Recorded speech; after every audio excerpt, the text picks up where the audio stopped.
This episode is brought to you by Beyond Pride. When you advertise with First Nations, make sure you advertise with pride.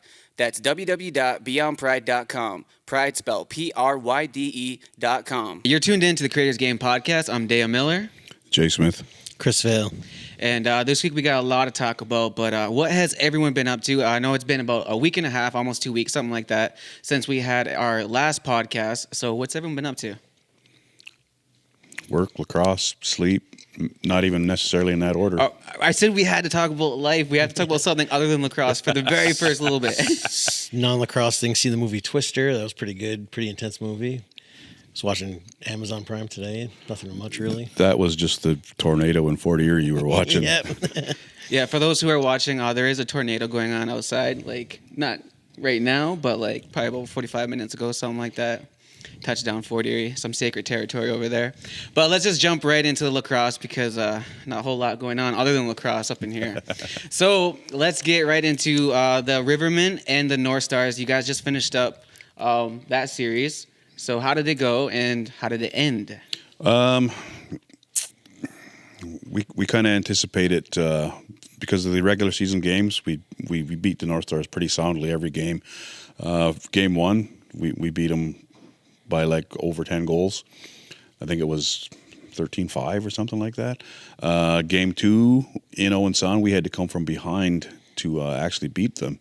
So they brought their A game that game, and I think the writing was on the wall for them because we saw them taking their end of the season team picture after game two, and the series wasn't done yet. So they came back down and they gave us another good game, but we pulled off a 3-game sweep, and it just goes to show, come playoff time, a team that you faced all season, they're a different monster when it comes playoff time because the Owen Sound gave us everything we wanted.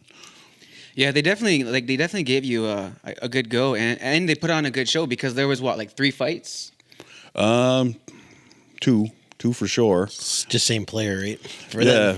Yo, that one player, I give him props for stepping up again because once you get beat the very first time, he didn't he just took a shot and kind of was just no. So I think in the comment section, someone said he hit a factory reset button and was just nah, I don't want to fight Rory. Yeah, well, look who punched him. Would you want to fight him too? No. Rory Smith punched him, and the guy was yeah, no. That's had enough. He never YouTubed him. Didn't know who he was. No. Right? Guy's got a white helmet out there. Don't mess with him. Right? And then game two, same guy. Yeah. And I found it hilarious because as they're fighting, my view from the bench was right over our guy's shoulder, Tyson Bunbury. And every time Tyson threw a punch or punched him, when the guy's head would snap back, his Band-Aid would flop. The Band-Aid he had from getting punched by Rory. Yeah, I was surprised he even played the game two until I seen the highlight. I was like, no way, it's number 9 again. Tyson even said, "Are you sure?" Yeah, first responders in Six Nations just beat him up 2 games in a row. Yeah, what a trooper though. Yeah, but it kind of yeah. backfired because Owen Sound had us. They were leading us by I think 7-4, and the guy challenged Tyson to a fight, and Tyson obviously fought him. Tyson came out with a pretty clean victory. And that sparked the team, and we made a comeback and beat them 8-7. Yeah, I remember that. It was pretty exciting because the game ended with 1 second. There was a Gorse goal with 1 second, and then basically, you guys got the victory. But I remember just sitting there and just thinking that throughout the whole game, it was kind of you guys needed to catch up. Yeah, and it was kind of the momentum. It really did bring it back to life. We played catch up that whole game, and quite we almost hit desperation mode. End of the second period, we were down, and Oakley Thomas, big D guy, smart player, played in the Worlds. He's got a cannon of a shot, and we were like, "Oh, get the ball and shoot it." So he shot from half, and it went in, but it didn't beat the buzzer, allegedly. Mm-hmm. And so we knew that the Owen Sound goalie was okay, he's weak on the long ball. So quite literally, at the end of the game, we got the ball back, and our guys wheeling her down with 2 seconds. We start yelling, "Shoot, shoot!" And by the time he shot from about just over the restraining line, and he scored from that far out with 1 second left on the clock. So it was how you put it, textbook or storybook or cliche ending to a game. Yeah, it was pretty cool. Yeah, it was one of those things where like I didn't have my camera, I wasn't filming, but I'm sure if I would have like kind of panned to like the audience or something like that, and everybody watching, it was like one of those moments. Oh yeah, Yeah, it was one of those movie moments there. yeah, a miracle shot. What'd you think of the series? Like, what is your perspective on like? Wasn't there like a rivalry a little bit between Owen Sound and like Riverman? Past years, right? Like sometimes. It was a few years back. Playoffs again. Owen Sound, Rivermen. They had a big fight at the Six Nations Sports Memorial Cultural Center. There's a big brawl, and the game after that, Owen Sound said they would not play here, so they moved the series to Brantford, and didn't make a difference. I mean, the arena they played in actually held more fans, so there was actually more of our fans there. So I don't know what the. I get it. They wanted a different venue to feel safe, but at the end of the day, you leave it on the floor. And that series back then, the Rivermen won that one too. Like they always beat Owen Sound in the playoffs. They just always, like you said, a couple fights usually. I mean, Kiddo Hills went up there a couple times. They got into a little scrap, and definitely Owen Sound's a team that seems to like to try to draw the penalties, right? Like, and then try to get the calls at home. But like you said, you guys were obviously the better team this year than them. So they like I felt like Owen Sound like they gave you guys a good go, but you could see that like they were taking pictures. Like I feel like they already knew that they were going to lose. So it's like you don't take a picture before like the whole series is over. Is it like I get the point of it? Like, oh, we might not meet all up again as a team, like in home territory, because they did have to play you in an away game for them. Yeah, they had to come here for Game 3, and again, they gave us a good game. But yeah, to me that's almost like they jinxed themselves. Yeah, I just feel like something like that. It's like you're. If I was a player and then like my coach asked me to stand there, and I would be kind of like, oh man, like, are you saying we should just give up now? Is that kind of what you're telling me to do? Like, I don't know. I would be like, no, man, let's go out there and play. Like, bruised or not, if we lose, whatever. Similar things happened like that last night, but we'll get to that. Oh. yeah, because like you said, I don't know if Owen Sound haven't senior A this year. If it was almost like they were EPing guys too much, and we talk about this place having so many teams. Is a place like Owen Sound, can they sustain 2 senior teams for the long haul? Owen Sound was using a lot of players for both teams. Yeah, so they actually were using one of our players too. He's senior A rights or MSL rights. Greg Elijah Brown, one of our top righty offense. He also played Owen Sound senior A. So it was funny because sometimes some of our guys that would AP to the Chiefs against Owen Sound we're playing against their teammates because Greg was playing for Owen Sound. So, well, like you said, even that gets crazier too, because even how Kohlberg had Zach Haywires, you guys got Zach Haywires. One night he's here, everybody's cheering for him. The next night they're all booing him, depending upon what team he's suiting up for at the ILA and what arena. Especially he's going in. Suits up with Kohlberg against the Chiefs, and he's running around with a Riverman bucket on. Yeah. So it's kind of funny.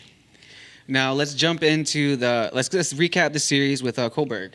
Because that just ended last night. Last night. Yeah, I went. It was a good game. Like Kohlberg definitely had their shots. Like, I mean, the NL roster that the Chiefs have, right? Obviously, Kohlberg doesn't really stand a chance, but they have a couple good guys, and they have a lot of young. That Haley guy was pretty good. I think he plays for Vermont. They got a guy from Princeton, David Anderson, Yale. So another guy was Zach Thompson, was Newberry D2 college. So like they had a lot of young college kids where it's just like if they're just like, hey, we can play with these guys, and they were playing with them, and it's playoff lacrosse, and they came to play their game. Steve Orlman had a really good series in net, and I'd say he stood on his head for most of these 4 games, kind of kept them in, because if he was kind of a sieve, then the Chiefs really run it up.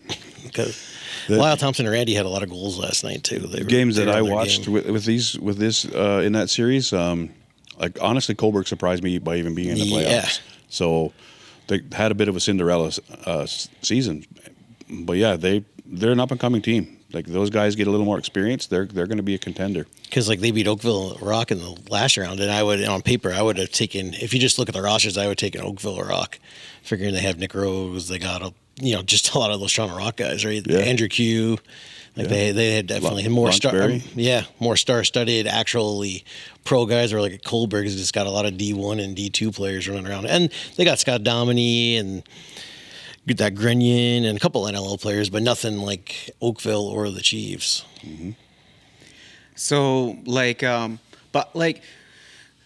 remember how I don't know if it was it was Marshall was saying that like no one should come within like 5 goals within the Chiefs. Yeah. Hypothetically, like because they're such a good team, no one should come within 5 goals. So what happened? What would you say was the issue? I think it was game 2. versus Coburg, where it was just kind of like I They think just- it actually went to overtime. Like you figure that like the Chiefs, like Dougie and like the defense did their job only like letting up the 6 goals, but it was just the offense just wasn't scoring as potent as like you think they should have. But like I said, like Kohlberg was kind of letting the Chiefs shoot from the outside, and Orelman was making a lot of good saves. He had that one where it looked like Lyle scored, but then it got called off, where like would have been bad luck for Orelman if that did count. But yeah, like they got a good team. That's the thing. The Chiefs, like you can tell their guys are kind of picking and choosing. They're all ball carriers and scorers. So it's kind of like who's going to be the pick guy. We all can't score, so somebody's got to do that off-ball kind of role play stuff. They got like their offensive stars, but some of those guys are picking and choosing their moments of who's going to be the role player.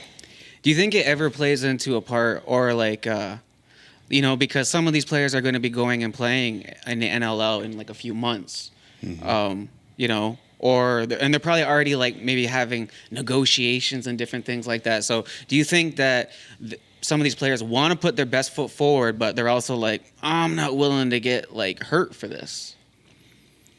I think some of it's weird because some of the guys will say they like playing for the Chiefs more than NLL. I've heard sometimes through the years where they're like still getting compensated. It's a pro team, and then they get to play for like their hometown and everything like that, and they kind of like summer ball better because they get to play for like a hometown, where the NLL you don't. But then the NLL is becoming bigger and on TSN, but you'll see then too a lot of guys that think that then they just don't play the summer anymore. They go coach junior A or minor, their kids teams and stuff.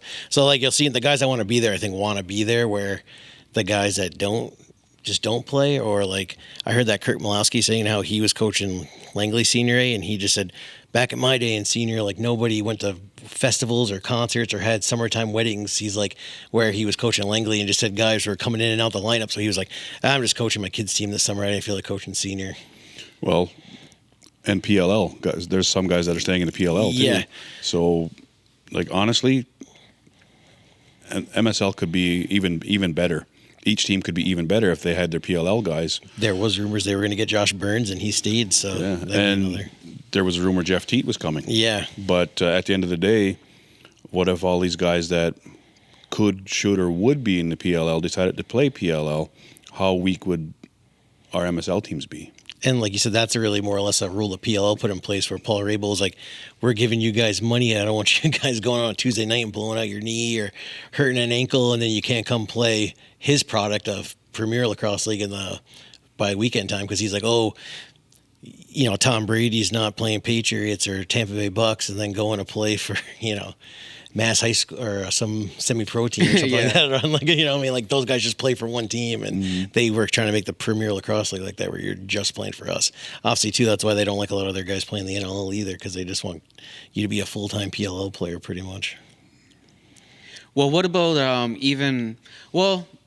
like let's say for like Riverman players, like I'm sure there's a process. Like most players, let's say like if you want to play in the NLL, you're gonna have to play for the Chiefs probably. If you're from around here at some point, you would have to play for the Rivermen or Chiefs, or you're gonna have to play somewhere locally, right? So you're not just gonna throw your name out there and just get picked. Like you gotta play locally at least. They want to be able to see you. Like a lot of the guys that play for the Chiefs play on various NLL squads, so they don't always get to be seen by MSL or OSL bench staff, but at the same time, they do want to play somewhere. Yeah. Prime example is Zach Herwires. He played for Ladner for the last couple of years. He's from Ontario. He decided he wanted to come home. He came home. Rivermen are the closest center. His MSL rights belong to Coburg. So it was back and forth with us and Coburg as well. And like if they're signed with a senior B team, and they want to go to play MSL, or they get called up, the general rule of thumb is that, at least as a courtesy, that team's supposed to get a hold of us and say, hey, can we use this guy for the night? And 9 times out of 10, I'm going to say, yeah, sure, we got nothing going on. Or if they're going to go play at that level on a night when we have practice, yeah, go ahead. You're getting an elite level experience, but there are times when I have to say no. Or can get players in trouble if they just go and play, or get teams in trouble if they just go and play without our knowledge. I'm not going to be really be that guy to do that, because these guys that are playing Senior B on the cusp of playing MSL or on the cusp of making an NLL team, playing MSL will give them more exposure. So I'm not going to really be the guy that says, no, you can't. But I did have to say that for last night's game against Brooklyn, because one of our guys potentially could have went and played for the Chiefs, but he signed with us first. So priority is supposed to be with what team you're signed with. Talked to Dewey. Dewey kind of laughed and joked about it, and he was like, yeah, no worries, don't worry about it. So I didn't want to take that opportunity away from that guy, but at the same time, we needed that guy last night. And they said that's not, you're an Ontario Series championship, so it's kind of not like, oh, it's a regular season game. Or, But like you said, I wanted to, how do you think the NLL rule with the Senior B guys, does it hurt or help the league? Like, obviously, you guys still got Sam LeClaire, who's a regular for Philadelphia Wigs, but do you think only having that five NLL player per Senior B team hurts or helps the Senior B loop? I think if they had just let it go the way it was, with every team being able to carry as many NLL players as they wanted, it's basically just another MSL league. Yeah, I feel like last year was looking. But there's rumor out there that you can make more money playing Senior B than MSL. To reiterate, we're amateur teams. To my knowledge, I have not seen anybody get paid. And like you said, too, it's like they really always say the Chiefs and Peterborough pay. Supposedly Brooklyn doesn't pay, but then there's always rumors they have. Oakville or Rock, those guys get paid because they work Dow's camp and they're all Toronto Rock. And then let's say some of those other teams, like a equipment guy for the old Brampton, a guy who had played Chiefs at one point, got traded over to Brampton. I guess he was like, hey, do you think I'll get $350 per game? They said, I don't even know if you'll get $50 gas money. So then that guy, he didn't play again until those last two summers with Peterborough when his rights ended up there. But well, that's actually like we're gonna skip a little bit in my little board. There's a board in front of us for those who are watching. Got to keep us all on track here. Myself mostly. But so like, what would a contract? What would a contract like that even look like? Let's say that there was some money behind a Senior B team, and you're able to distribute that money, and you're able to put a number behind a contract and be like, we need 25 players. And senior lacrosse is all just handshake, backdoor deals. But no, really. but like, let's say hypothetically, if like there was a contract. Yeah, like hypothetically, like what would that even look like? Like what is actually in the contract? Like what would it look like? I'll look back to it. I remember there was a young fella from here that remember the Chicago Shamrocks. This young fella got drafted by the Chicago Shamrocks, and oftentimes these elite athletes will get sports agents, or a sports agent will approach them because an agent gets paid percentages, right? This young man had his dad was his agent, much like Eric Lindros and his dad. And I know this guy. In his contract, he'd even asked for new shoes, team colored shoes, home and away, and there's certain little things you can ask for. If the team agrees, the team agrees. If not, they might just laugh at you and say, "Well, you're not even going to be part of our team if you're going to make these ridiculous demands." But most often, contracts. If there is one, like an NLL contract has been gone over by a lawyer's team, it's worded a certain way. There's certain words they use. There's dollar amounts per game. If you're on practice squad, active roster, maybe if you're on the IR, you're going to get bare bones minimum. But it's not like you see on TV where these big time negotiations are going on. You're not going to get an NLL guy holding out for $900 million for 10 years. It's lacrosse isn't big enough at the pro level yet, and I say yet because Chris is right. It's growing. It's getting big. I know the goal at one point I had read somewhere that they wanted an NLL team in every city that has an NHL team. So what's the NHL at now? 30, 32 teams? Yeah, I think 32. Yeah, so is 33 at one point. Is there enough talent for 30 something NLL teams? And that's where like almost was like they had 15 NLL teams, and at one point years ago, talking to a few guys around here, they were like, hey, instead of us getting cut or they're on Chicago and teams were folding, and how it was harder those 10 years ago when there was only 8 NLL teams making how much talent wasn't in the league, and then now 15. The big thing is always the goalies, right? They always say, oh, is there 30 or more good goalies in the league to sustain Yeah. I think there could be. Yeah, There's a lot out of there. hidden gems. Mm-hmm. That's when the regional lacrosse league and stuff gets some good players, right? Yeah, and as far as like senior lacrosse in Ontario is considered amateur. If there is anybody getting paid, there's no contract, there's no paperwork. Everything I do for the Rivermen, I'm doing for free. And we tell the players that up front, if you're here, it's because you want to be here. Like we got guys come in from Peterborough. Hutchie comes in from Peterborough. We got guys coming in from Windsor. We're at a point where they're playing for the love of the game. Chiefs, I can't speak on what they do because I've never been part of the organization. I'm good friends with Dewey, their general manager. But, I mean, there's always rumors, there's always rumblings at what player's getting this and who's getting what and this and that and the other thing. But Chris is right. It's usually a handshake, backdoor deal if there's anything going on. Because even the NLL contracts, they're not guaranteed. Like, you could sign that 10-year deal and you're getting cut after 2 months and you're not seeing any of that money, where obviously there's signing bonuses and different things in NBA and NHL and stuff, but you're not getting that. That's why a lot of those guys just sign the 1-year deals, pretty much just like an invite the training. Hey, we want to bring out the training camp, sign this 1-year deal. See, and that kind of leads me to like my next question of like, I feel like nothing changes until like a precedent is set. So like, who is going to be the LeBron James, the Michael Jordan of the NLL? Like, who can go out there and say, hey, you know what, we can take this sport and this can be a lot bigger, because they need a face. They need someone who can do all these different things as well as playing lacrosse. That's what LeBron James does. That's what Michael Jordan did. All these endorsement deals, all these, like, all the logos that are on every, like, all these things that bring these people under one roof for that one experience, having a Super Bowl for lacrosse, different things like that. You have to create experiences like that. So like, who do you see right now, if it had to be right now, who is the LeBron James or the Michael Jordan of the NLL? I don't know. Right now, they like that Jeff Teat a lot, but I'm not saying he's like. But I feel like they like, you know, they get promote him pretty good. He's a warrior athlete. And Jeff Teat does. He's an amazing player.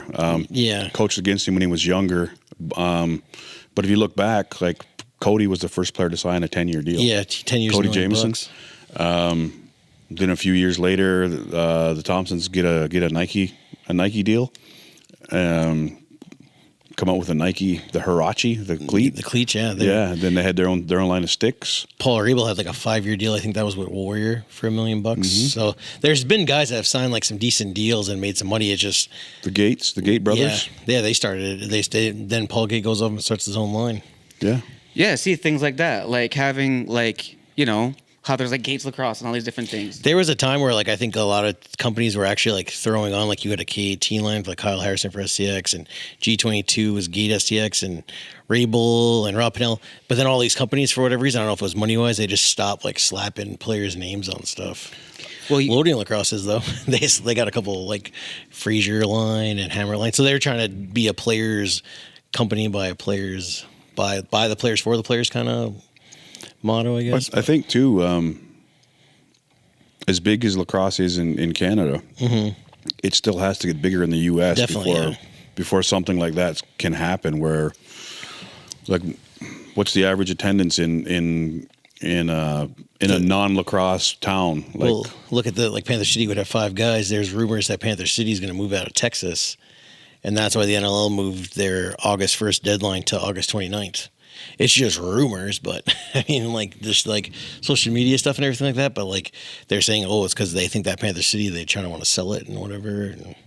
And Panther City is located in a city that has like 4 or 5 million people. Yeah, you have to appeal to the crowd. They did it with the New York Titans. They moved them to Orlando. And, Lumberjacks, they had to move around. Chicago Shamrocks, Georgia, the Swarm, they were in Minnesota. So you have to market it. It's how you market the sport. Yeah. Well, like, the thing is that, like, the United States has, 50 states, whereas Canada only has so many provinces. We're limited to how many teams that we can have. And then Canada, it's like, is it going to get bigger in Winnipeg and Nova Scotia? It's getting bigger with Halifax being there and everything like that. But, like, it's definitely like it's still a niche sport like the NLL. These guys that ref the summertime are your NLL refs, and then every pretty much coach in the NLL is from Ontario. Like it's like I'd say it's a 75% Ontario league, even more than maybe a little less because you got to put the BC guys in, but it's definitely if they're not from Ontario, pretty much British Columbia is where. See, like I always thought that like having an actual like like if Six Nations were to have a team, it would be like play out of Hamilton or something like that, and then Toronto would play out of Toronto. But I like because Ontario seems to be like the place where a lot of there's a lot of talent, there's a lot of teams here, but we can only have one professional team. So how do you get two within one province? Because otherwise we're just limited to how many provinces we have in Canada. Well, I don't know the particulars of territorial rights when it comes to NLL teams. I know just for like OLA teams, you get the junior, senior levels.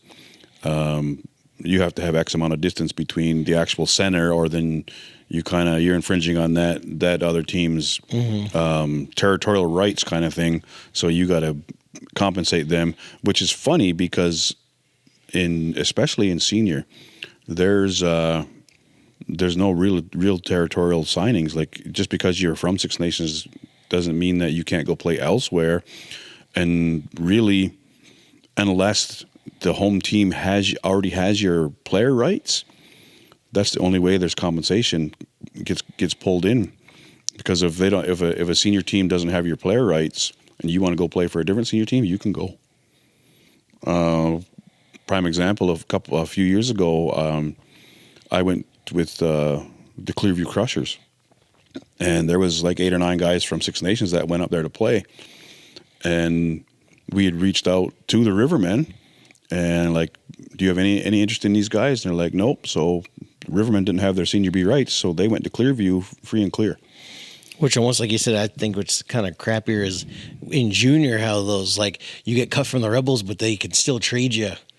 Or like I don't know how the Arrows are, where it's almost like they can cut guys, but then still get a value from them. Where I think, you should have to maybe go out for Rebels or something first. But if they cut you, they should almost kind of be a free agent. It's like affiliation. It's assumed your affiliation with the junior seniors because of the center you're from. Mm-hmm. Like any other team that wants to affiliate with a higher team, you have to submit that paperwork.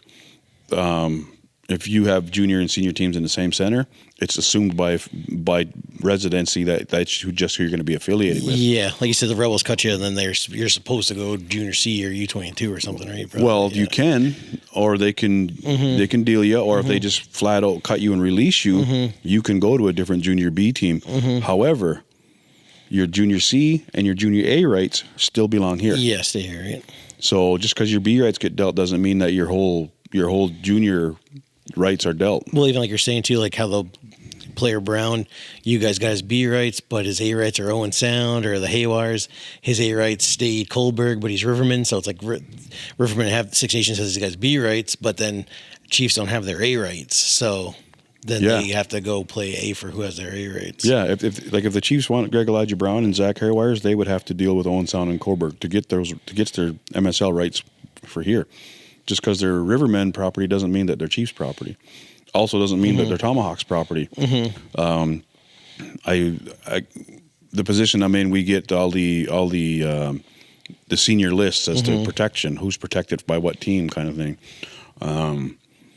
Last year with the Tomahawks, I had players, one in particular that lives in the Barrie area.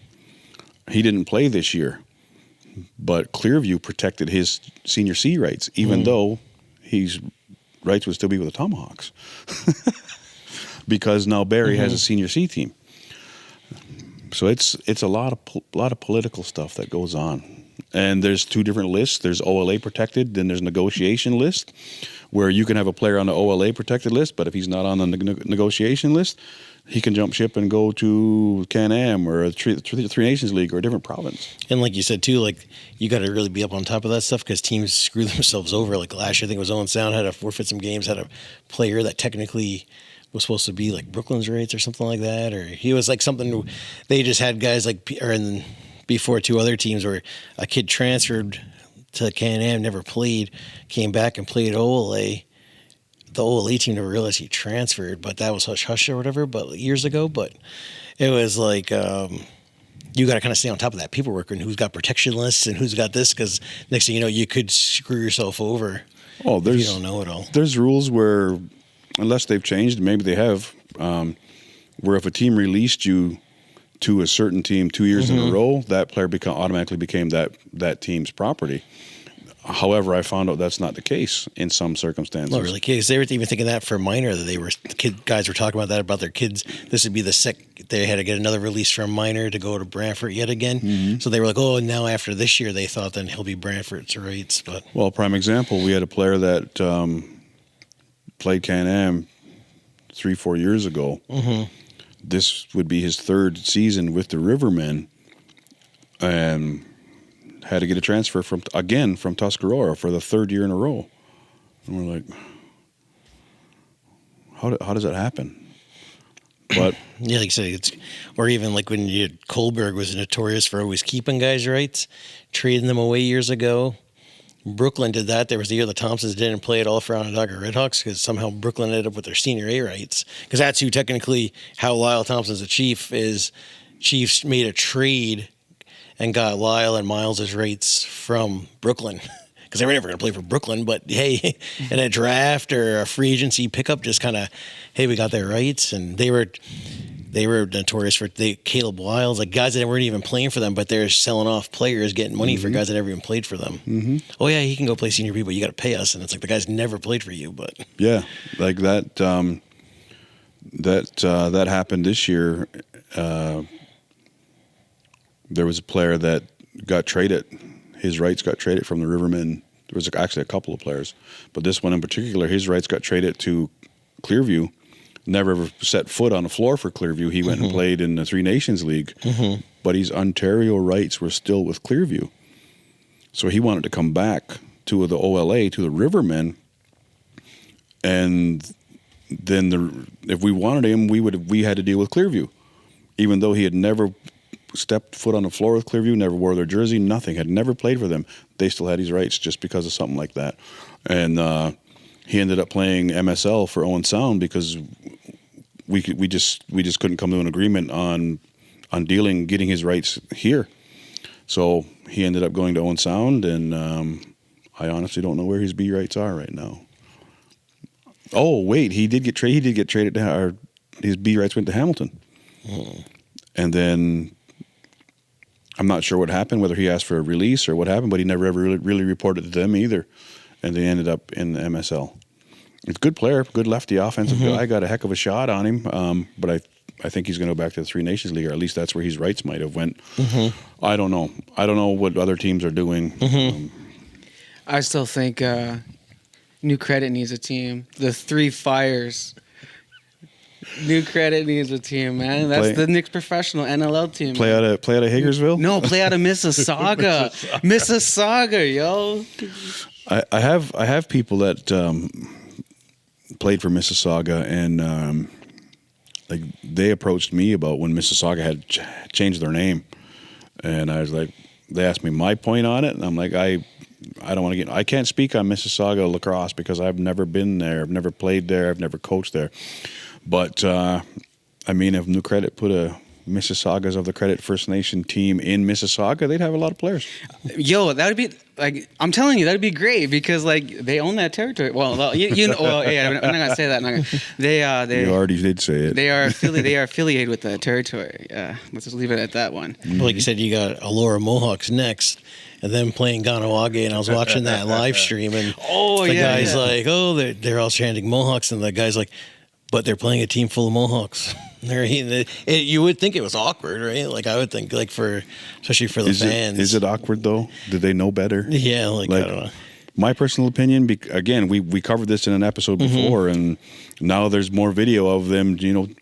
Let's go Mohawks, chanting against a team who is literally from a Mohawk territory. Yeah, it's like, and like I said too, I'm surprised they're one of the only teams that hasn't changed, where they're.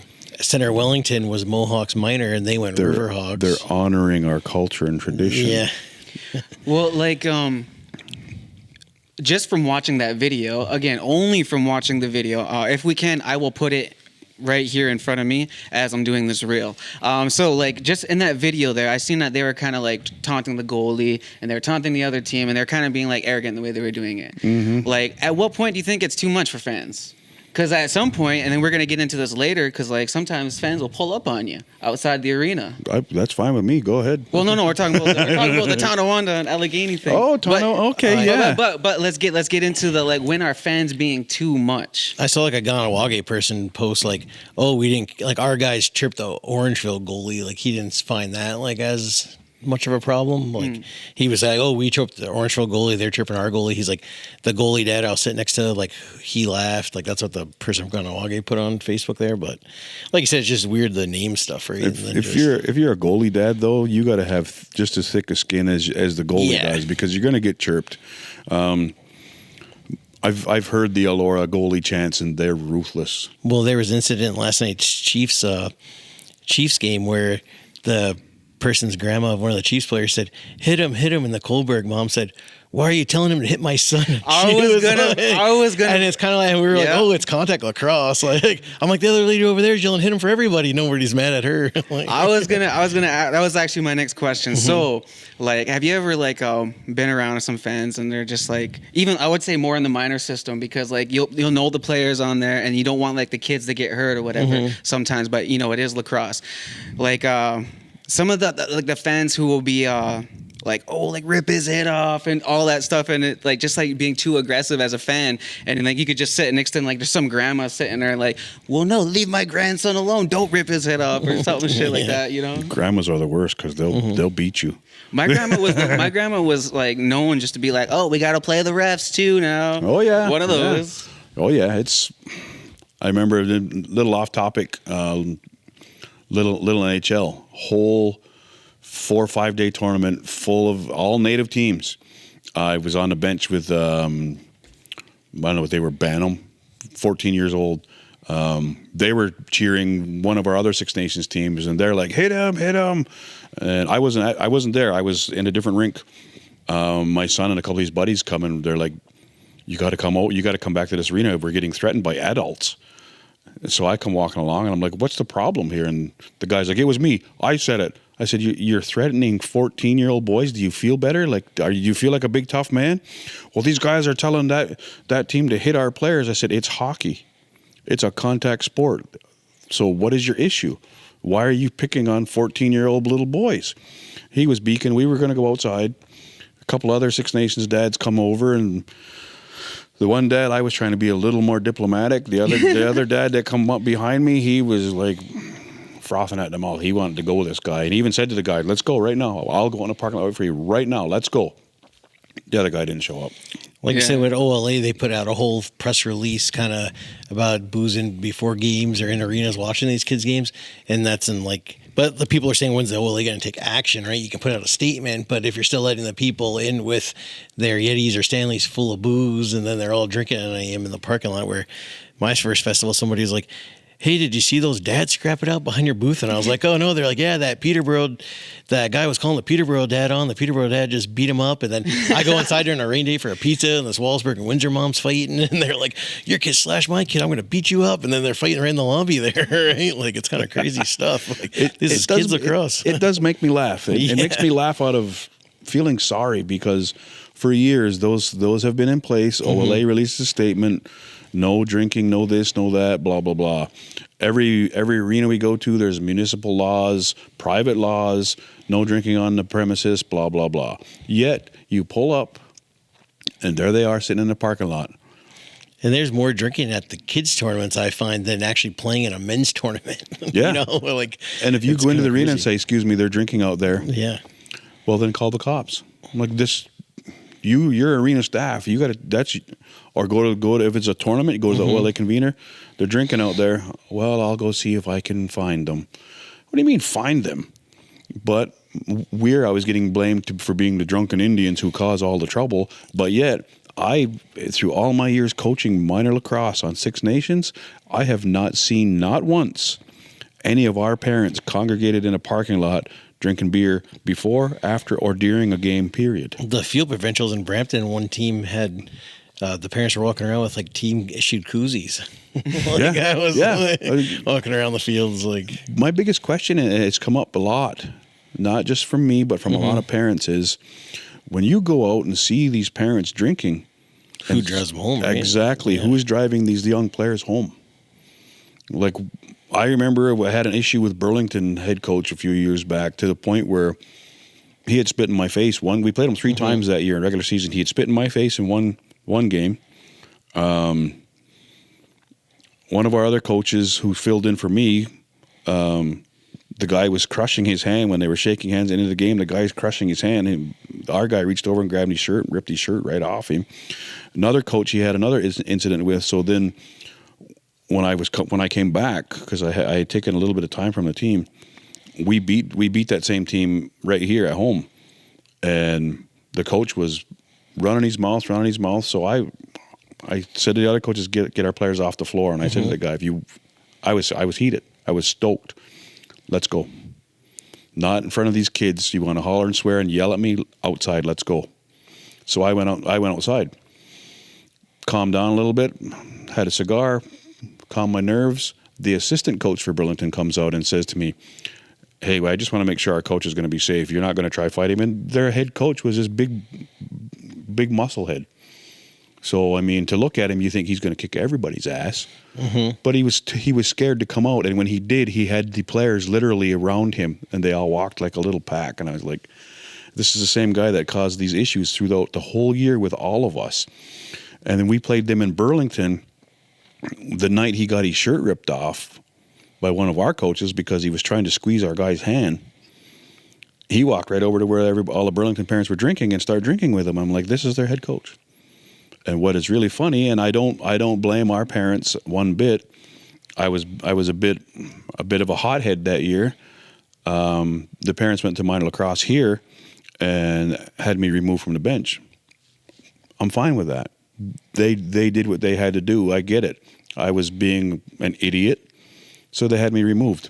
I get it. Totally understandable. But what does that coach get? What does he get punished? He's out drinking beer afterwards, probably before. I didn't see him before. That's a speculation. But what punishment do any of these centers get? Like you said, who's driving these kids home? And that's kind of the thing, right? Like, of where's the OLA kind of step in for that punishment thing of like, hey, we've had instances with different teams and organizations. Like when that ref got beat up years ago, we happened to be at the golf tournament. I was like, hey, did that happen here? They're like, oh, that team's in it, but it happened. I think it was in like a Aurelia tournament. I was at that tournament that year. Yeah, Brown, the coach's last name was Brown, and I've had issues with that coach before, previously. But I never thought that I should probably go out and beat the crap out of him.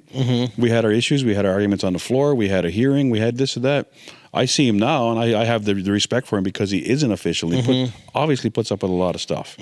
I honestly don't know if he's reffing anymore, but he had took a pretty good beating at that tournament. And the guy that did it, I think he was a assistant coach for one of the teams up there. He got banned for life, if I remember correctly. Excuse me, had got charged for assault, like there was police involvement. But where does the line get drawn? Not saying that coach was right in doing it, just because I've had issues with this ref. But where does the line get drawn? Not only policing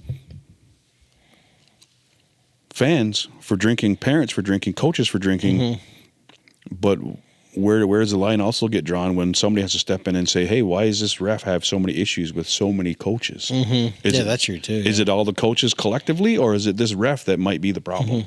Because would you say, do you have a sheet after for like as a GM and stuff of grading the officials? Like, do they kind of do that? Like maybe they got to bring that in of here, let's, right? And then the OLA can kind of look and kind of put them on a grading scale, right? Only paperwork we get is how much we owe the refs. Yeah. And believe me, there's times when I personally would say, I'm paying you to act like this. Like, take this season with our Brooklyn game in Brooklyn, and the ref quit. Did he ever come back, by the way? I'm told that he won't, that he's not coming back, but I was never told, like, he's been suspended, he's been this. I've never been told what the punishment is, just told he won't be back. I never knew if he had just got sent down to minor or what, right? I hope not. Yeah. So what ended up happening at the Tonawanda and Allegheny game? I know you got some insight on that. Yeah. Because there was a little bit of action. Like, I don't know if it happened during the game, after the game, parking lot type stuff. I heard the whole game was outside, so the whole game was in the parking lot. Allegheny and Tonawanda playing in the Can-Am Championship. Allegheny's now up 2-0. Game 2 was in Tonawanda. They play at Logan Field. Was that what it's called, Chris? Logan Field? Logan Field, yeah. And it's an outdoor venue. It looks pretty nice. Like, I've never been there, but they got turf down. It looks really cool. Is it like the one in Oka? Last time I was in Oka we were fighting over a golf course. I was there years after. I wasn't there for the fighting of the golf course. It's got the nice, like, it's a field turf, like beaded turf field, and then, like he was saying before, it's got the nice chain link fence and but outdoor lights. I've never actually been there. My son Lane plays for Allegheny. Another hometown boy, Chase Martin, he plays for them. So the night before they played in Allegheny, and the game went into overtime, just tied at 13. So Tonawanda was giving them everything they wanted. I know there's guys on Tonawanda that I've played over here, played junior, like Gates Abrams, Owen Hill, just to name a couple guys. I know there's more. But they played for Tonawanda. A couple local boys played for Allegheny. They played in Allegheny, went into overtime. Allegheny scored 4 unanswered in overtime. And won 17-13. So game 2 was the next night in Tonawanda. And after talking to my boy after the game, it got a little chippy. On the floor, it got a little chippy. I guess the fans were right on their case. You know, the Lane himself had got threatened to get his arm broke. One of the fans told him he was going to break his arm. It's very specific. Yeah, Lane's in the penalty box. He had a little altercation with Owen Hill, which they probably a bit of a friendly altercation because they're friends. Lane's in the penalty box. Somebody threw an ice cream cone at him. There is video evidence of that. There's video evidence of that. I seen it on you see the Instagram. The vanilla ice cream cone just flying into the So it's like he said, I've never had an ice cream cone thrown at me before during a game, especially. Yeah. But they were. Lane told me the fans were like flashing the money sign at him, like how much are they paying you to do this and do that, and threatening the Allegheny's NLL guys. You know, they're gonna snap Fraser's neck. And well, like, what was he doing though? Because like, why are they going like, oh, like how much you getting paid? Because those guys left PLL to go to Allegheny, and then like Chase Fraser's Bandits from BC, Chris Kluche, Kitchener. They got Leo Sturz. So they have a lot of NLL guys Allegheny they brought in. Mm-hmm. Some good players. Now I can't put this totally on Tonawanda because I was not there. I don't know if Allegheny fans were saying stuff.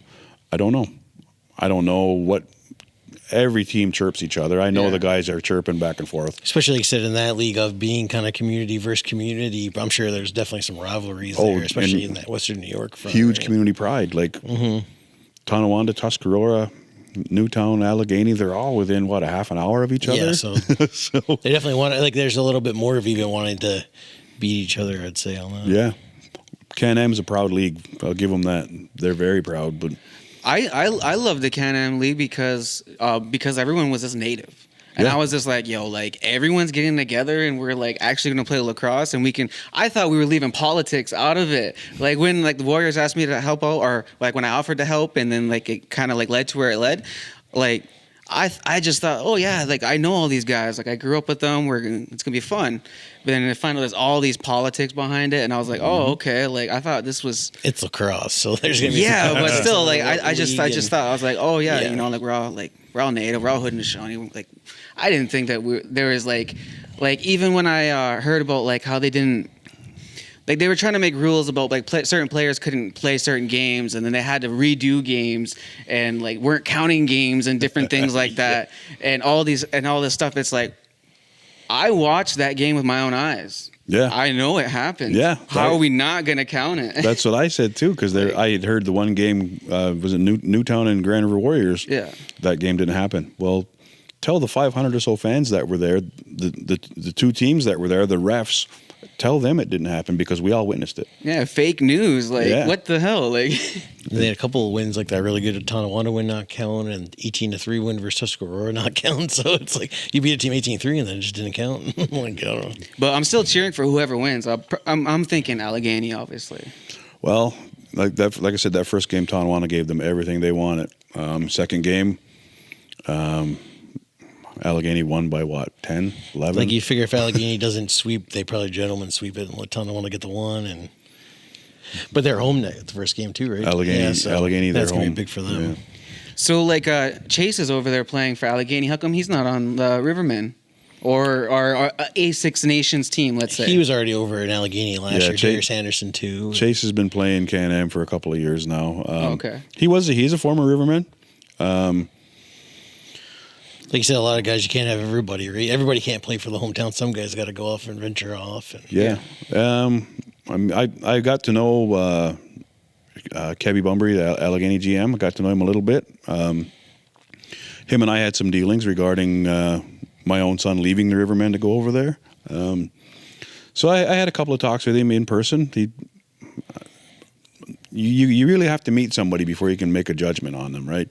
Because I could have said, well, he's all kinds of things by stealing my own kid, but I get it. He wants to win just as bad. Mm-hmm. So, and it's actually kind of a compliment to want. Exactly. It's like like if your son was trash, he wouldn't be like, come play for us. He wants him to play because he thinks he can bring value. Well, and talking with Lane, hopefully we can get him on here at some point, but.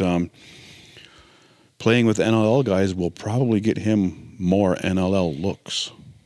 So I mean, he's out there plenty of times with Kluche, with Fraser. So he's out there with NLL guys, and then you got a wily veteran with Chris Atwood out there. He's had a cup of coffee in NLL and he's been around the Senior B loop and the Can-Am loop. He knows his stuff. So those guys are out there together. And then you get what's his name, Becker. Yeah, Josh Becker, like he was a guy that supposedly retired, but it's like he's gone to so many presidents because those leagues where OLA Rivermen, they can't pick anybody up. Let's say they beat Brooklyn or they beat Owen Sound, they can't pick a player up from them and then cut their own player. Where Can-Am can pick players up for a President's Cup, they just have to release guys from their own roster. So Becker would always get Allegheny gets beat on the playoffs. He went to like 2 or 3 President's Cups with Onondaga. This year Allegheny's looking good. He's coming out of retirement to try to get that shot going with his hometown. Yeah, so Frankie Brown's Bandits. Frankie Brown's out there. Yeah, Leo Sturls, Jay Thornbert coached. I didn't. I was assistant coach. Frankie Brown played field lacrosse for one of the Six Nations teams years ago, and he was like a giant back then.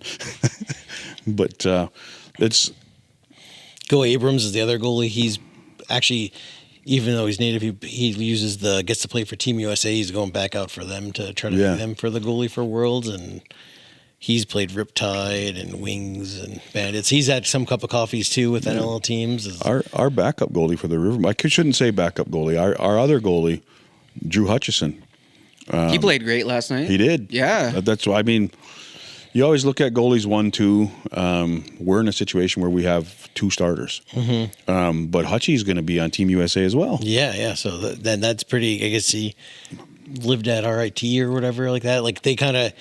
There's some loopholes for guys to kind of get on some teams. So not everybody can be Canada and be on the Nationals. So, hey, USA's got a good squad. They got a lot of good Americans, but then they'll pick up goalies. Probably always been a weak point. So you kind of pick up a good native goalie and a good Canada goalie. That'll kind of help them out. Well, even have what you said, like Can-Am can pick up some players, but they are right. If they want to pick up a couple of players, they have to release some off their roster. Mm-hmm. Whereas here in the OLA, we have to submit our 25-man roster for this league, and we're allowed to pick up 1 goalie.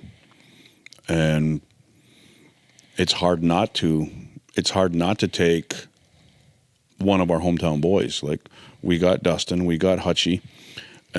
Regular season, Dustin and Elon Henhock had lowest goals against. Like they got that award Saturday night at home. So how do we not take Elon as our third? Mm-hmm. And Elan's a trooper. He's still out to practices. He still comes to all our games, takes warm up.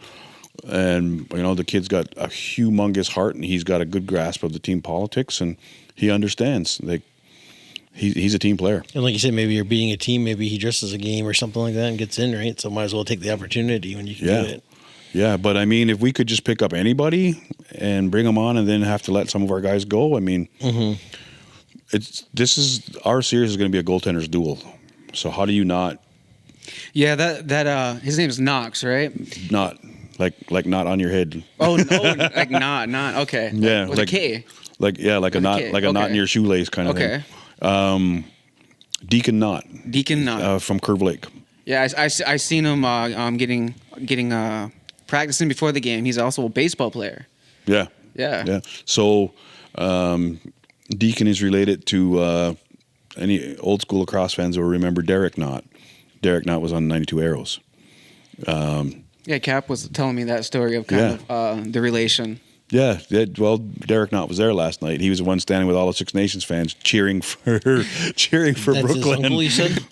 That's his uncle that was? I think I probably not his dad though, right? No, it's not his dad. No, I think they're cousins, but there's always that native connection or the Six Nations connection because guys come here and play. Derek came here to play, and he's a diehard Six Nations fan. I mean, I get it. Yeah, he's cheering for his family member, the goalie for Brooklyn.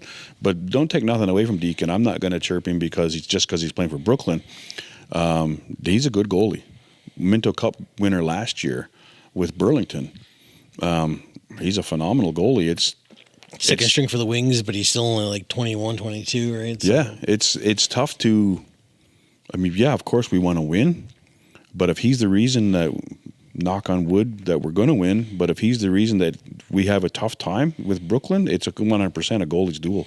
Especially like you said in the playoffs, it's almost kind of like how pitching wins the MLB postseason. They would say, pitching beats good hitting. Goaltenders are what kind of wins you the championships down the stretch in these leagues. So speaking of like, if you could pick up players, who would you actually pick up from? Like, let's say the Warriors to play on the Rivermen. It wouldn't be them. They could only pick up he'd have to pick up a James Gang, Owen Sound. Well, no, Hamilton. like hypothetically, like someone from the Warriors. Like if you want to like let's say two players that you would want from the Warriors, and what would you want them doing? What would their specific reason be? Oh, definitely Danny Weiss.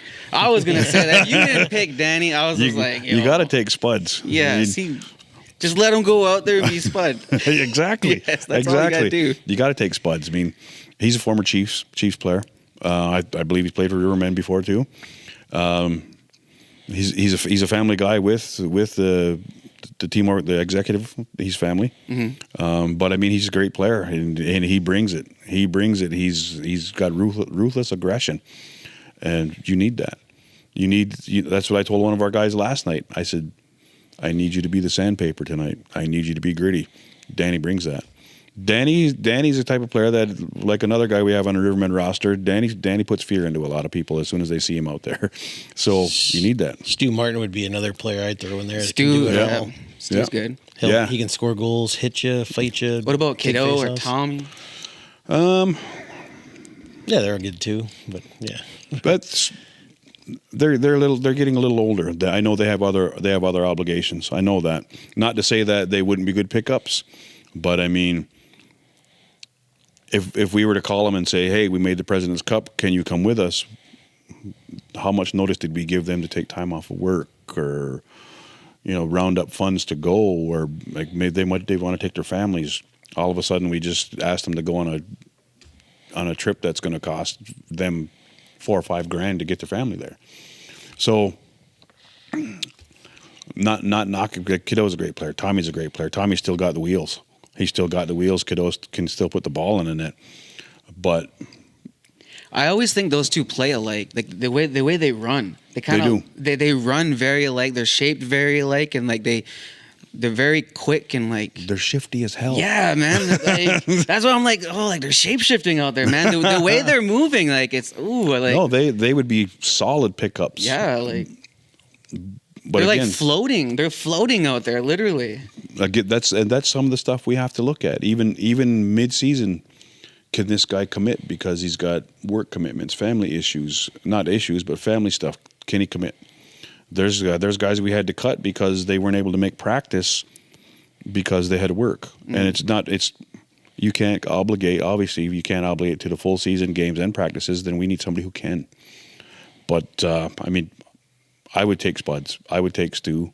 I would take Cadeau and Tommy, hypothetically. But Chris is right. We can't take anybody from Can-Am. Yeah. So what else do we got here? So we have to get into now. Of course, you have the Chiefs are starting off another series. How do we feel that's gonna go? Because there were some jokes on the bus I could hear. It was just so that everyone was like, "Oh yeah, the Chiefs won last night," or just won, like, because this was last night. So like, "Oh yeah, the Chiefs won." They're like, "Well, yeah, obviously." So it's just like, what do we expect between the next part of the series there? Like Jay was saying, it's always them versus Peterborough. Yeah. I was saying before, I'm surprised how Peterborough's just kind of almost they're sweeping Brooklyn, where I thought Brooklyn's got good goalie and Zach Higgins, the Kieran brothers, and they have a lot of good NLL guys too, where I was surprised then that then they actually were the second seed in MSL going into the playoffs, so higher than Peterborough. So the fact that Peterborough's just kind of rolling through and they can sweep too just kind of makes it where for probably the 20 or besides 2018, of course, it's Chiefs Peterborough win the championship. Yeah, it's that rivalry again. It's expected. So it's going to be exciting. It will be. But going by regular season, and you can't go by regular season come playoff time. But if you were a betting man, you're going to take the Chiefs. I mean, they swept Peterborough last year, and that was crazy. And then this year, I think they even have a better team. So it's like, yeah, if they could get better, they did. So, but like, okay. Cole Marquis, he's a Ganawage guy, so they definitely have some Thomas Hogarth's, Curve Lake, and there's definitely some guys that can, some native guys on Peterborough that'd be fun to watch. But like, what about Peterborough? What is their chances of even like, let's say, like winning 2 games? Because we got to make it interesting at least. Like I would like to see a good series, you know. So like if the Chiefs are listening, you know, if you could allow a good series. I don't think it goes 7 allow a games. good series. 5 to 6, if anything.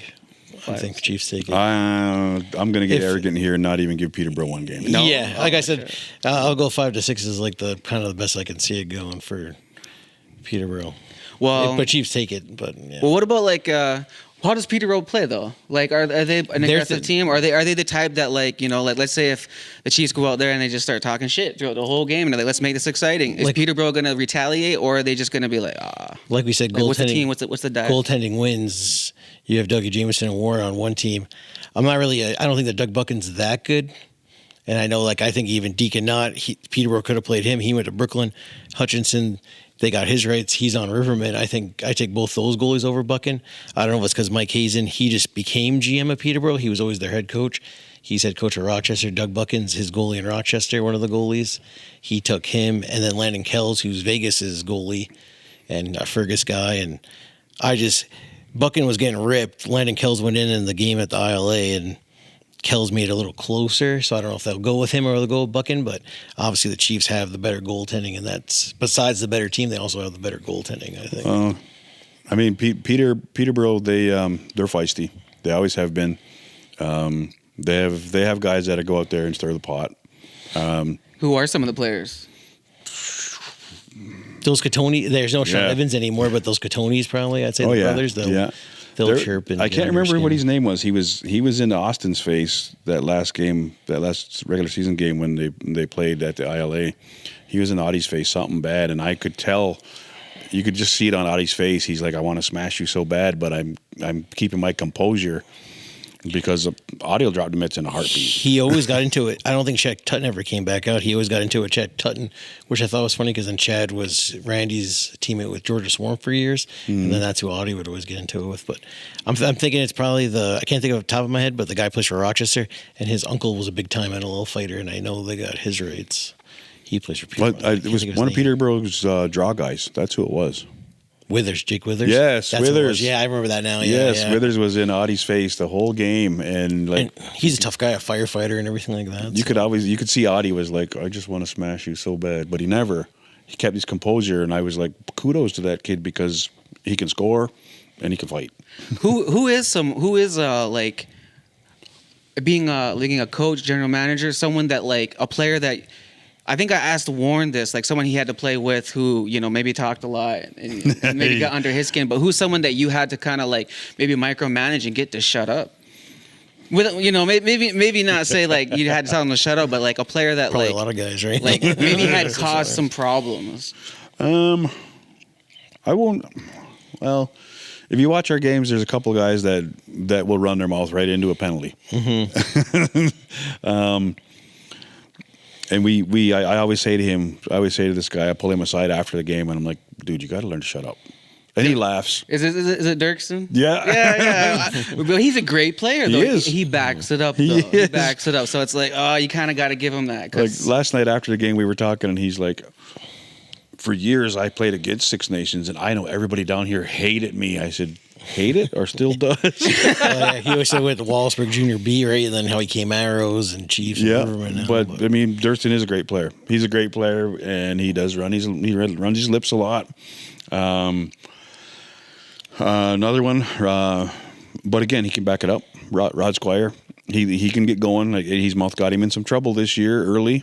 That was with Brooklyn. You said in that?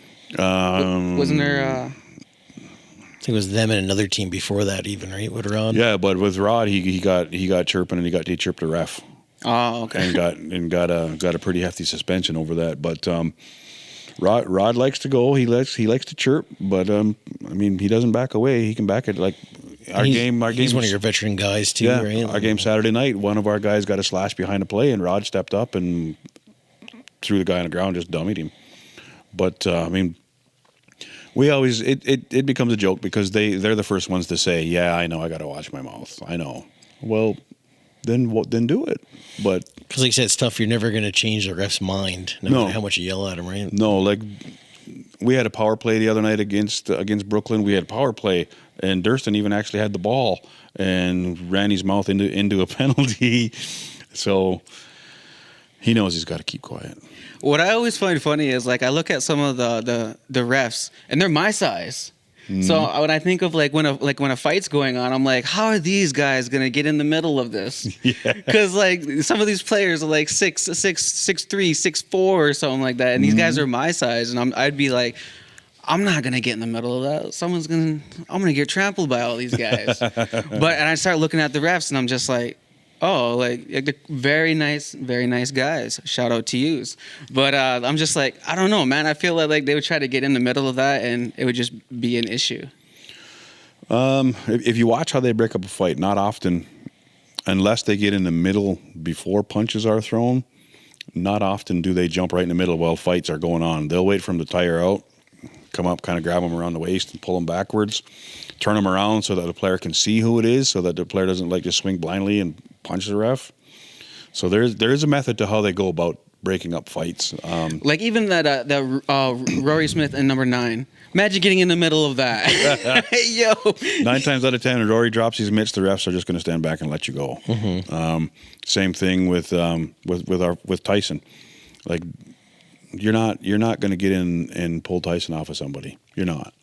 Two refs aren't going to do that. Those refs have jobs too. They don't need to go to work with a black eye because they call it a stray punch or something like that, right? Like, yeah, that would suck. Especially like it's all like what's it called? Streamed live too. It's just you gotta look back on that and be like, yeah, remember when you got a sucker trying to like break up a fight or something like that? I mean, the odd ref he might get a stray punch. It happens.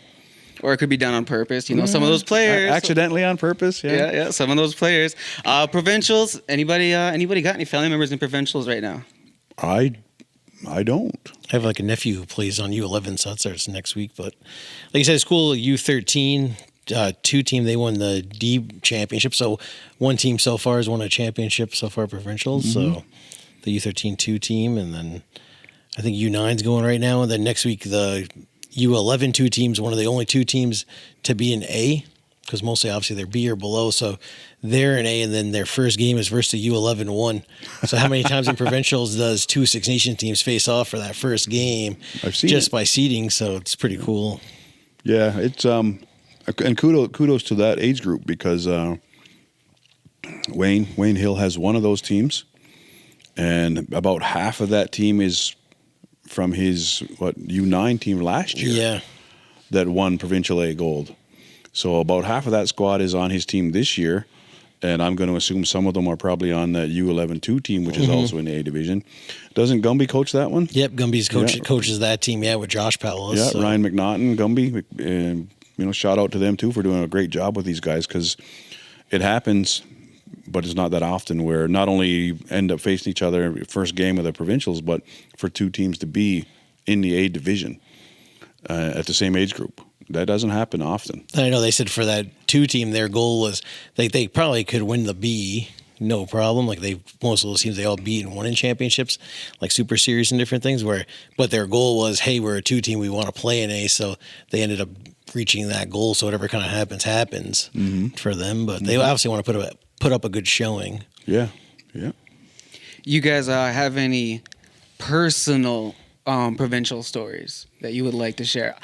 I think for me, provincials, I've only been maybe 3 times or something like that.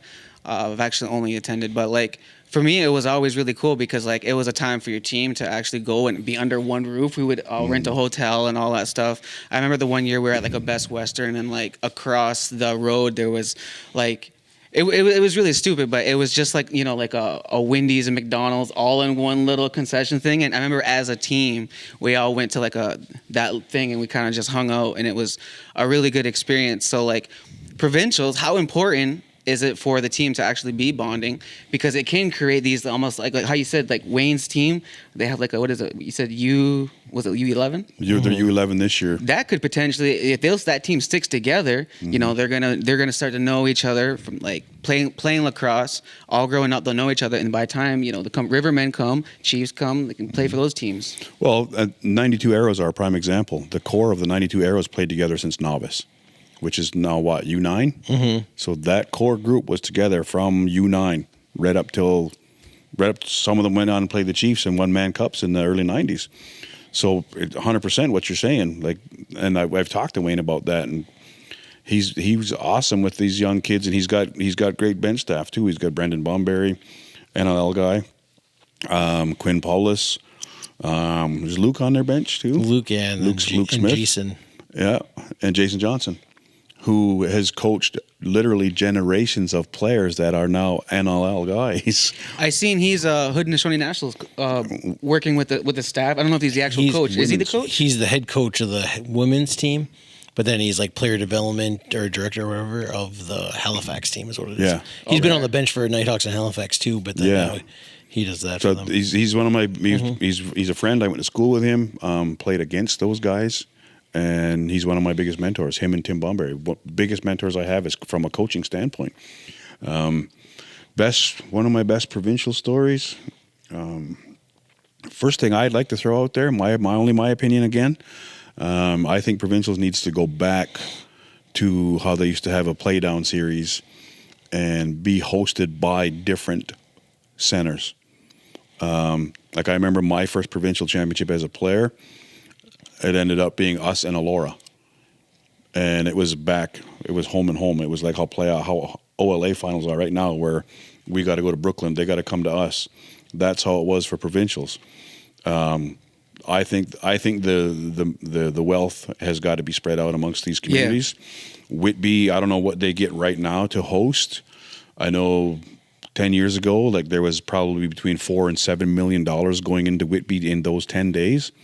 So why not spread the wealth? Everybody I don't think, should have to fight traffic, fight Toronto hotel prices, fight all of this stuff to go to Whitby. It's a 10-day festival. Your team might be there 2 days. Well, you said those places now, they know the gouge the prices, because it's somebody put up on Facebook how last weekend that hotel's $250 and then this weekend it's $950 a night. So they're just how they just jack right up. And then there was something this year too where I don't know if it was arena spacing. They've had to play some games in Peterborough. So one of these Hamilton and Simcoe, instead of playing Thursday night a day early in Peterborough, they just were we're Hamilton Simcoe. They played game one on the Wednesday or Tuesday last week, and then went and played their next 2 games up there, and then I see now Sesame and Windsor was playing in Peterborough too, so it's like they're playing a whole hour away now from Durham just to kind of get an extra floor. Perfect example. Hamilton and Simcoe are how far apart? 45 minutes? Yeah. They could have played that in Simcoe or Hamilton. Why make those 2 teams? It would be like Six Nations and Simcoe going and having to go to Whitby to play each other. Well, even these U11 teams, right? So you got the 2 Six Nations teams, and U11 play game 1 out there, where they could play that at the ILA during the week. Yeah, but they got to go up to Whitby and play versus each other. I've made that pitch before. Why not have? Okay, so let's Brantford is considered the tournament capital of Ontario. Why not have? Let's have the U13 division provincials in Brantford, U11 in Whitby, U17 in Elora or Fergus or Centre Wellington, U19 or U19 whatever, U22 here. Why not? Why not share that wealth? I think I remember they were was it 10, 15 years ago, juvenile, intermediate, U22, whatever it is, provincials were hosted here. And the OLA just thought it was a joke because there's no way they're paying that much floor time, because the ILA was a little pricier than the deal they could get in Whitby. Whatever. So what? So you don't, some of these small communities would benefit greatly from having that little bit of economical boost, that shot in the arm, to host a provincials for 3 days. Well, it probably wasn't that. Again, I only think from the business aspect, but I can imagine that they just use that as an excuse to not actually pay for the floor time, because I can imagine that Whitby was more expensive because they have taxes that they have to pay. But I'm sure there's certain type of bylaws where that, maybe they can go talk to the mayor, they can get a break on taxes and something like that. What's this organization registered? And then when people at the very beginning of the season, I'm sure that's in the contract where it's going to be. So I'm sure that the city of Whitby is invested a lot more money into this organization than other places. However, if that is the way it's set up, everyone else should be able to invest as well. Well, I know my cousin was going to set up a food booth at provincials before. He had to apply a year in advance. Yes, because that's the way. Because I know from a business aspect, they're going to be like, okay, here's what we're going to do. We're going to say, here's how much it costs to buy in. It's a pyramid scheme, essentially. So here's how much it costs to buy in. They're all going to buy in, and then by the end of the year, they're already forced to go to what is Whitby, and then maybe halfway through the season, they can be like, oh, we're going to make it up to debate. We're going to figure this out. The contract was signed months ago. Well, Chris is right. The price gouging that goes on there. And I'll tell you right now, when seasons start in February, when they start taking registration, OLA has meetings. They have AGM. They have SAGM. They have meetings monthly, whatever. As soon as the tournament schedule is put out, and I'm guilty of doing it myself, coaches and parents are sitting there with their hand like this, waiting to hit the enter button on their computer to go in certain tournaments and book hotel rooms. So as soon as provincials dates are announced, and they're announced early, people are booking rooms at the stroke of midnight that night. And I'm sure whoever is organizing that is telling the facilitators or the administrators, being like, hey man, go tell these local organizations that we're going to bring business to here. Oh, they do. And then if everyone knows what's going on, then we know what the problem is. It's not a surprise. All these restaurants and businesses in Whitby and Oshawa and Ajax, they're not blindsided by an influx of customers for 10 days because they also know when provincials are going to. Yeah, it doesn't just get released to lacrosse centers when provincials are going to be. It gets released to everybody in the area, so they know. It would have to be everyone within, not the province, but within the municipality, right? Yeah, because that arena has big signs. That arena has big signs we host it every year, and that Whitby and all them posts. There could even be contracts being like, oh yeah, for the next 3 years it's going to be here. It's been there for the last 15 or something like that. Somebody or more. Yeah. But again, like there's probably even more money. I remember reading somewhere that between $4 and $7 million went into Whitby for them 10 days, and that was 10 years ago, 15 years ago. So you can imagine what it's like now, especially if they have to reach out and have games played in Peterborough. Why not just have U11 provincials in Peterborough? Why not? Share the wealth. Yeah. Well, they probably, like 10 years ago, they could have got like that large investment, and then now that large investment's probably like paying off or something like. I'm sure it's paying off a lot, like for the city of Whitby. And Well, I haven't checked. I don't know if you've taken a look, Chris. But does Whitby does the Ontario Lacrosse Festival, because it has its own website. It's not just OLA. Is it .org? I don't know what it is, but do they have hotel recommendations, or is there hotels they work with specifically? The last I knew was just really that they dealt with Durham College, because like you can book at Durham College and then you kind of stay in the dorms and some of those teams and stuff. But I never seen them actually have like that's where the refs and everybody else, they would all stay at Durham College and everything like that. Where We used to stay there for nationals, Yeah. because not only would Whitby have the provincials there, they'd also host the nationals, minor nationals there. Mm-hmm. So again, now you got teams not only coming from the province but from across the country, Manitoba, staying Halifax, BC. in Durham region, and we would stay at Durham College because one, it was cheaper. Yeah, and that's where.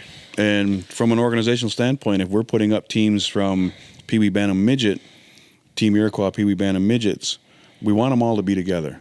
So you're looking at 60 to 75 people for those three teams staying in one spot. But also, Team Newfoundland would be there, Team Manitoba, Team Ontario, they'd all be there. And it was way cheaper. It wasn't as luxurious as staying at Residence Inn by Marriott, Yeah. but we still stay together. It was still a decent price. Durham College, you get meal ticket programs. You got to eat right there. And then just a matter of getting to and from the arenas. But again, you're right. Are all these hotels, they all get notifications. Here's when the dates are. And restaurants, everybody. Yeah, and then if you see like the way that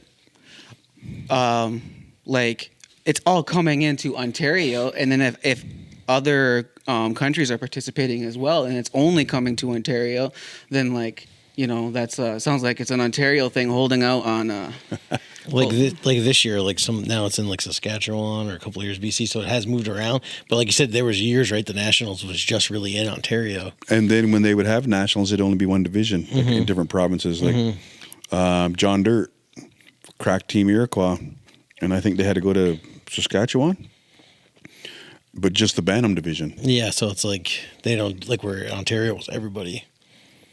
Yeah, again share the wealth. If you're going to have nationals, if you can split up the national program and have one age group play in a different province, why can't you split up the provincials and have each age group in a different town? Yeah, like so that'd be cool. Like, yeah. So my best provincials experience.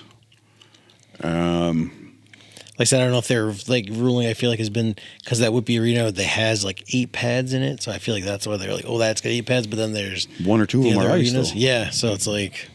And then the old, I don't even know the name of it now. It used to be called the Legend Center in Oshawa. It had 3 or 4 pads. They were using the children's arena. They're using their. Is there a Viper Arena or something like that? Luther Viper Ajax Pickering. They're using the old beat up Vipond Arena. Yeah. Like they're using them all. And now Peterborough even. Yeah. So I don't know if like one of those arenas, if they were doing construction or something, is why they went to Peterborough. Or I think there's probably just that many teams. Yeah, you figure there's a lot more even new centers these days. Right? Yeah. Profitable. Like a few years ago, Thunder Bay had a lacrosse program, but they had nobody to play against because they're so far away. Yo, Thunder Bay'd be lit, yo. They had a couple of teams, but they had nobody to play with. It'd be just cost. Sudbury has one, but like Sudbury, like he's like they go to mostly the tournaments because nobody's around them to go to. I guess they said they tried to get like home and home with Huntsville or something like that, but it didn't work out. Oh, I remember playing Huntsville in provincials. Huntsville. Yeah. Greatest memory of provincials. Probably just the camaraderie of having being with these teams, and then the culmination of everything that you've worked on coming together. I remember 2016, I had the intermediate squad, and we bulldozed everybody. We just steamrolled everybody. I was just talking about this with a former goalie from Mississauga last night at the Rivermen game. Conradi tournament. We played Mississauga, went into overtime. We won. It went in pretty late. I don't think I got home till like 12:30, 1 o'clock in the morning because of Conradi tournaments in Niagara. We had to play Orangeville the next day for the championship. Orangeville had us like 5-2. We ended up coming back and beating them. Fast forward, they call it the Conradi curse. You win the Conradi, and there's been very few that have also won provincials after winning the Conradi tournament. We get to provincials, we face Orangeville again in a semifinal, and Orangeville beat us. I think it was in overtime, and I had it out. Shout out to Jeremy Bailey. I blamed him for that. He was a ref, and he's like, I said, Jeremy, that guy was in the crease. I mean, I was a little more animated, probably used a little more darker language, but I said the guy was in the crease when he scored. And Jeremy's not, he's the type of ref, he's not going to argue with you. He just walks off, shakes his head, nope, keeps walking. And they have a tournament, the provincials tournament photographer there, gets all the action shots. And that goal, there was a picture of that goal. And that guy was 2 feet in the crease when he scored on us to beat us out. That was my greatest memory that I, off the top of my head right now, because I was justified by that picture. It didn't turn the call over, didn't change the game, didn't change the outcome, but I was justified by that picture. And do you still have that picture? I didn't even buy it. Oh, you didn't even buy No. it. Did you take a picture of the picture? Oh yeah. I don't know where it went, but Yeah. see, and going back with some of these players that are on the Rivermen now, that was Elon Henhock in net that got that goal scored on him. And I said to him, he said, you can't come down on yourself for that. That goal shouldn't have counted. And we were right. Photo again, it goes back to, will the OLA accept a picture proving that that call should have been changed?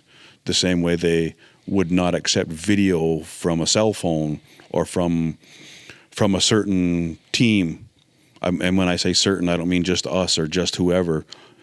They wouldn't take video footage unless it was agreed upon by both teams and it was a nonpartisan videographer. Now they're taking cell phone videos by just anybody and using it as evidence. I don't know. Will they take these videos with the Elora Mohawks fans and how ruthless they are?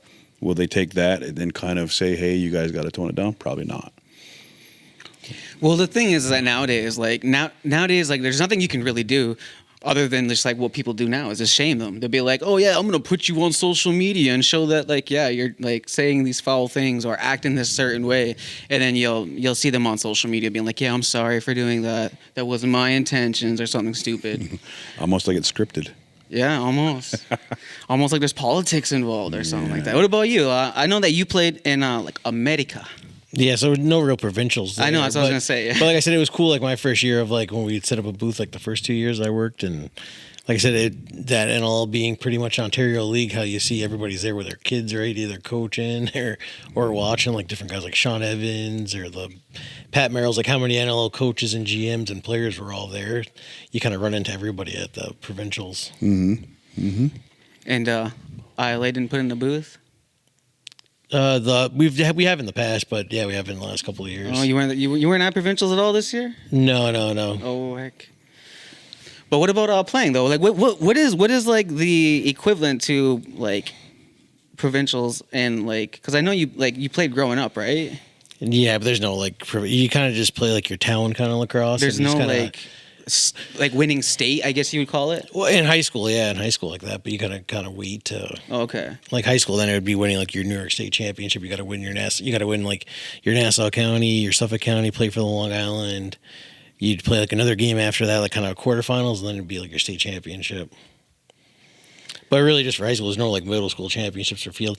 Probably more of like you go to camps or people put in tournament teams and stuff like that. Of kind of, hey, we're going to this tournament in Pennsylvania and kind of winning that, or winning, like, but there's not really provincials or nothing like that. Like kids, it was like sixth grade we went undefeated, so we thought we were the champions. But I don't know how many teams also went undefeated in our age group. Like, Well, we've taken teams to Skull and Bones tournaments, Turkey Shoot, Ithaca. We've won them. We've went to the Dick's tournament, Dick's Sporting Goods National Field Lacrosse tournament. We've won that. IMG, we've won the IMG. And I'd say like the big thing was probably like since like 2005 is when like lacrosse in the States came a big money game of like the travel teams, and it's became like AAU basketball, and everything's kind of, you got to play for Long Island Express, or you play for those 91 teams, or there was like Baltimore Crabs and stuff like that. And then, or like my dad, or we would see some high school teams just like kind of throw a high school team in, and my dad would say like, hey, why aren't we like Oceanside should be like Limbrook? They just throw a team together of like their high school, those kids are playing together all summer, where he's like, your team, you got like you two on this select team and you two guys on that select team, where he's like, if you kind of went in as like your summer team, it would be cheaper. And then, because we even seen a couple of times, like I was going to go to this hotbeds tournament with this Long Island Sting team. That guy that ran them had a recruiting company and everything like that, where like almost kind of like how like you were saying, like promotions, like you signed up with him and he would talk to coaches for you and do stuff like that. But he had like 2 Range Rovers, so it's like how much money he was making off that, where if I signed up for the hotbeds free agent team, it was like $400 less than me going with his team. So I just told my dad, like, yeah, it's fine, we could just go. And then I had a couple of guys on my team, and we had the Quinnipiac and a Delphi coach coaching us. So like we had college coaches, and like we put up a good run where it was like you had to pay $400 extra just to go with his team. And it was like he had 3 teams in that age group, so it was like you could be on the 1, 2, or 3 team. There's a couple of organizations like that in this province. Yeah, like you said, that, and that's becoming like kind of more in Canada too of that, and then Canada too with so it's more kind of like a pay to play. Like you gotta pay more to, I guess, be. But I think too, even it's crazy how many more kids. Obviously, you got the Hill Academy, but then you'll see all these kids in the Canada now are all going to the big time prep schools, and that's like I don't know if they're getting breaks or not, because you figure they're playing the exchange too. Where like I said that time when I was trying out for that Long Island Sting team, guys were saying they were going to prep schools. Deerfield Academy was a big one, and like my mom just like looked into it, and it was like $50,000 just to go for a 5th year of high school. So like that's been happening for quite a while, actually. Yeah. Like, these guys that are 2015 graduates, 2014 graduates, a lot of them had offers to go to these prep schools all through the Northeast and stuff like that, even as far down as Florida. And like there's a few field lacrosse programs started here in the province at that same time, maybe even a little earlier. And it was basically, if you had the money to afford to play, you could play. I hate to say it, but I'll say it. It wasn't the best players. It was who could afford it. Yeah, and then that makes the team, like, I don't know. I can imagine if I was like a really great player, and then I knew I was standing next to someone who just paid their way to get there. I would kind of just feel like I don't want to play here, because then like it's very cliquey. And like you said too, a lot of it, like you play for the Express team, and like the second year of going out, and it was like Chaminades, those guys picked theirs who was coaching that team. So that's when like my dad's like, oh, none of those coaches even looked. He's like, we're not trying out. Like the one year I made the second cuts, the next year I didn't. And he's like, oh, like I'm not paying $50. It's just a money grab for them because they know who they're taking. Like he's like, they kind of look at you when you guarded the St. Anthony's kid, but that's because they just want to take the Chaminade, St. Anthony's, Farmingdale, Massapequa. Like they kind of know who they're gonna grab then, because they just want to take the kids that they coach in the regular season. Maybe they'll take the one kid rarely. Right? I remember even when I was growing up, it was just pointless to even try out for a one team or something like that, because the coaches already knew who they were going to pick. They're like, you would have to go out there and literally scrap someone who they were interested in playing or having on their team to get their attention. You could be just as fast, you could score just as much, you could do everything just as much, but it'd be like, oh, well, you know, so-and-so's parent has this much money, or so-and-so's parent is this, or maybe this player is just this family member, and like it still happens even this year. All these different things, and it was just it got to a point where like some of my friends who were great players were just like, no, I'm not even gonna try out. It's just like it's not worth it. It took the fun out of it. Well, it still happens, and I know they're trying to do a better job at making stuff fair like that, but can you really? You know what I mean? Like Sounds but, like there's politics involved. Yeah. A lot of So politics. like I said, you really can't take it all out. You know, it's always going to be there, just like in life, right? Like, Yeah. But we have to get out of here. We do have Rivermen game Friday, Friday, 8 p.m. 8 p.m. What is the date on that? Friday would be the 9th. 9th, yeah. August 9th. August At the 9th, ILA. 8 p.m. I'll make sure this is out. This will be out. This will be out tonight. I'm pretty sure I can. It's a 1-1 series, so get down and check it out, right? Somebody, Yeah. is it still a best of 5? Yeah. Yep. Well, we're down to a best of 3 because we're Best of 3, we're yep. not at that Yep. one. Not at Deacon. Yeah, not. yeah. I was gonna say, was no pun intended. No or pun intended. Yeah. And then how about the Chiefs? You got the Chiefs hat on today. Yeah, Griffin? I figure. I'm assuming they would probably start maybe even like a Thursday. I'm not too sure when the Peterborough Brooklyn, if they got to go Thursday or if they go tomorrow night or something. I know if they was Game 5, so that's canceled because I would have been at the ILA. So I'm guessing probably like Saturday or Sunday they'd probably start again. Yeah. Well, our schedule right off the top of my head is this Friday at home, Sunday in Brooklyn, and if needed, Wednesday at the ILA. Was there a lot of people there from provincials watching last night? Like for your guys' game? Like I didn't see how many was behind you, but it looked like there was a lot behind me, and I was on the side of I was on the side of the penalty box. I'm going to say that there was a pretty big crowd there. But a lot of them were like there was people people from we all seen in the over. lobby, and they're like, "Oh, you guys play tonight? Yeah, we'll come in." And not just Six Nations and Brooklyn fans. There was fans there From that were there everywhere, for right? provincials. There was Welland Raiders fans there. Whatever. I don't care. They were treated to a good game last night. Yeah. No, that's Hope good we can stuff. keep it up. Yeah, and then you said when does the Chiefs play again? Sorry. I'm thinking probably this weekend. Probably like if they were playing Friday, probably Saturday, Sunday. I'm thinking because you figure we still got to let that Peterborough. If Peterborough sweeps, Who are they playing right now? Brooklyn? So it's 3-0. So they got to play a game 4, and maybe more even if they lose. Okay.